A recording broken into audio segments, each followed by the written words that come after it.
Hello and welcome to episode 109 of Nugget's Dungeon Terrain. This is the second episode in which I'm building a series of outdoor set pieces for a zombie apocalypse game.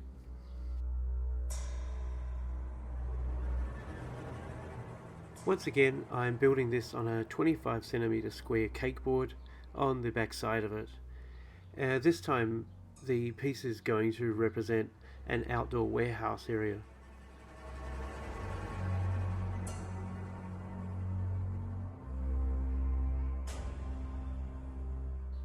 Here I'm building a shipping container that will be a feature sitting in one corner of the overall area.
The overall form and shape of the shipping container is finished, and to make this look more post-apocalyptic and well worn, I'm now denting and scratching and putting a couple of bullet holes into the corrugated cardboard that makes up the sides of the container.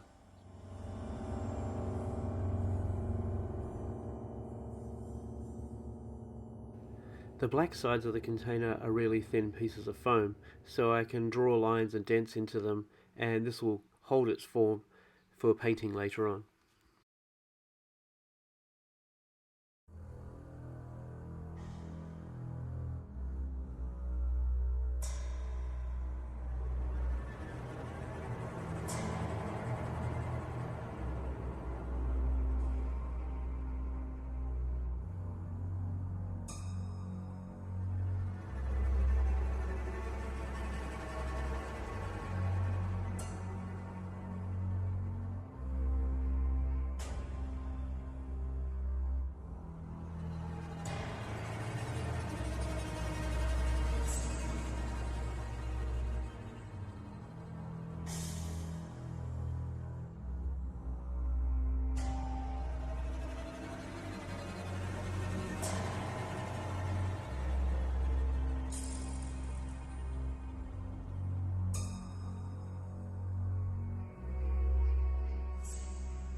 These toothpicks have a slightly ornate end. When you trim them off at the right point, you can use them in the corners of the shipping container to look like large hinges.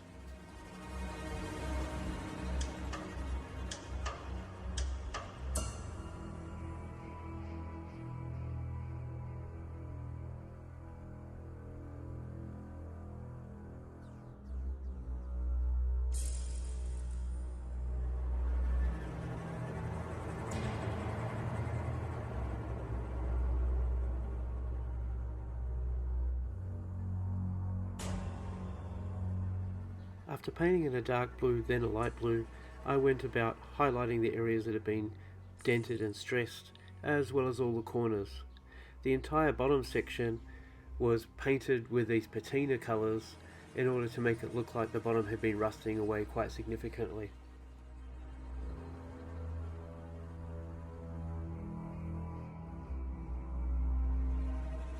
I wanted to experiment with modern ruins, so on another corner I decided to put a warehouse section where the roof had crumbled away and just a couple of wall sections of the ruin still remained.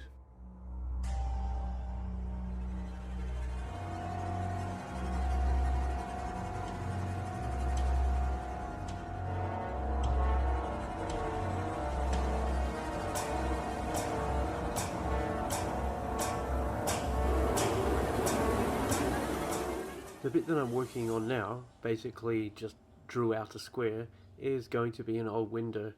The top half has crumbled away, but the remaining part of the frame still remains.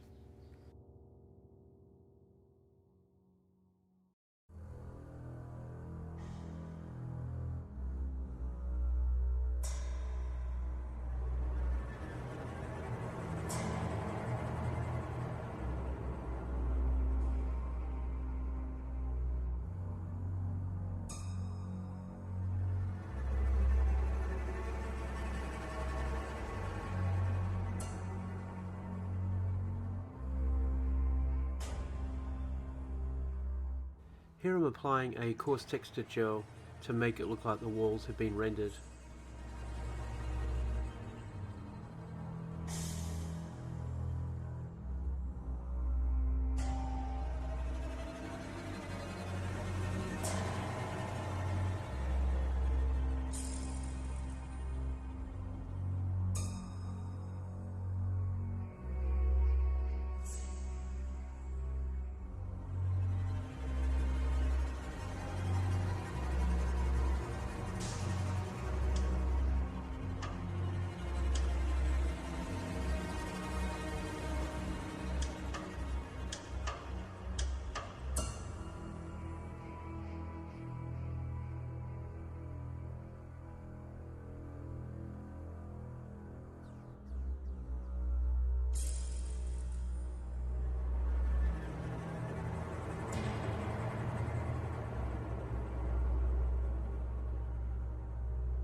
I wanted to experiment with using flywire to make a mesh fence. So on one side there's going to be a mesh fence segment and a broken down segment.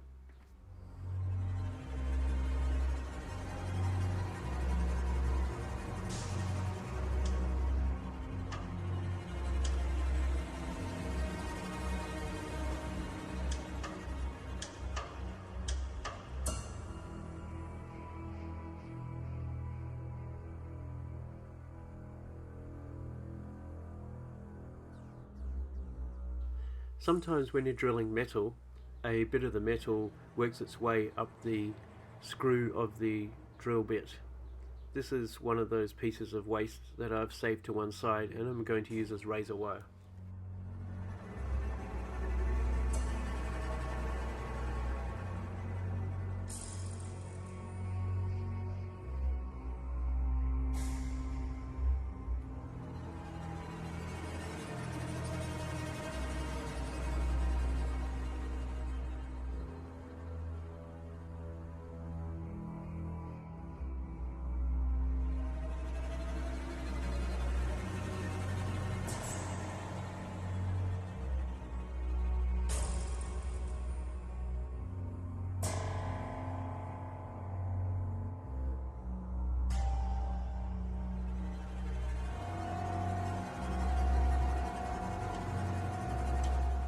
Where the fence is broken down, I want to make it look like someone has attempted to barricade it using some improvised materials, including this door.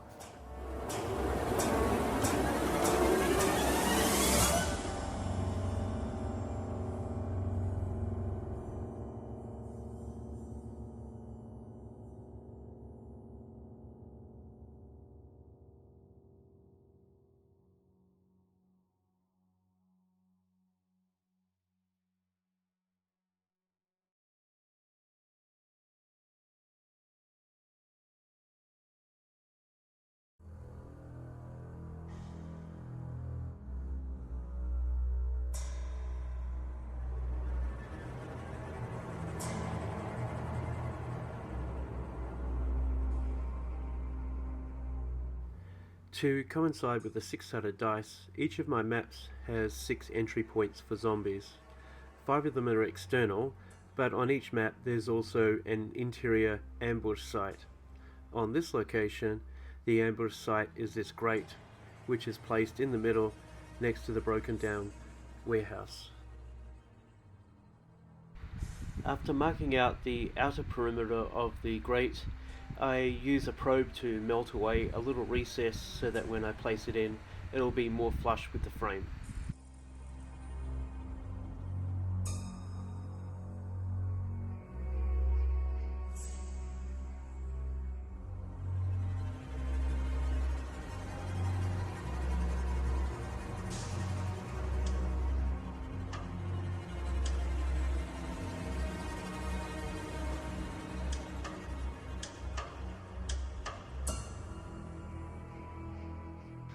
In this last corner, I'm going to place lots of boxes covered with tarps. The boxes are just going to be these large rectangular prisms made out of XPS foam scraps, and the tarps will be made out of towel paper.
The PVA glue is fairly cheap and nasty, and whether that's a factor or not, I don't add any water when I paint over the top of the towel paper.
Here I'm sponging on a couple of different colours to muddy up the concrete area.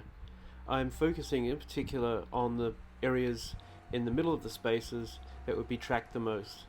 This would also give the players an idea about where the exits are and where the alternate routes are that their pieces would be able to move.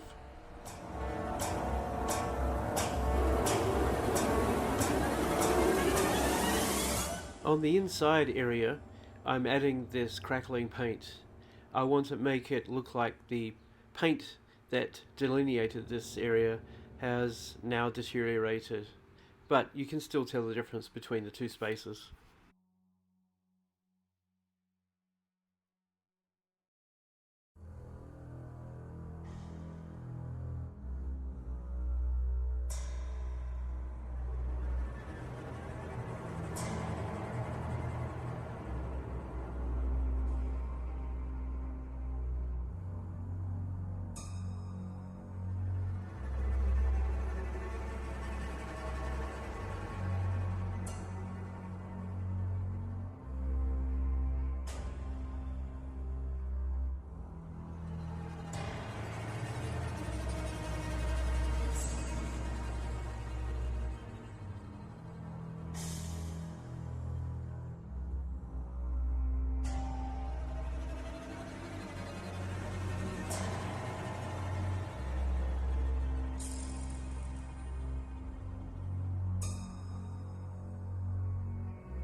Now that I've built up the shade of the paints, it's time to break them down again and muddy up this section as well.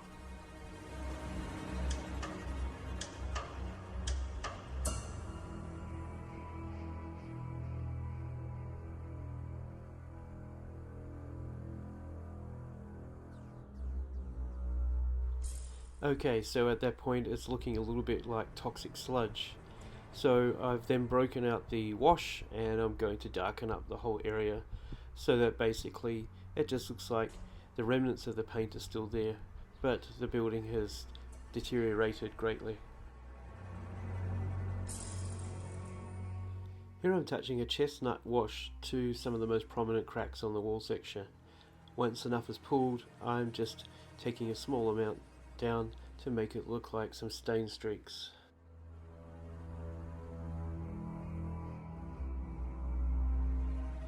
So that's it for now. It's a fairly big project, so if you have a question about some of the techniques or paints that I used that I didn't cover, please feel to put your questions down in the comments below. Here are some different angle close-ups of the finished project.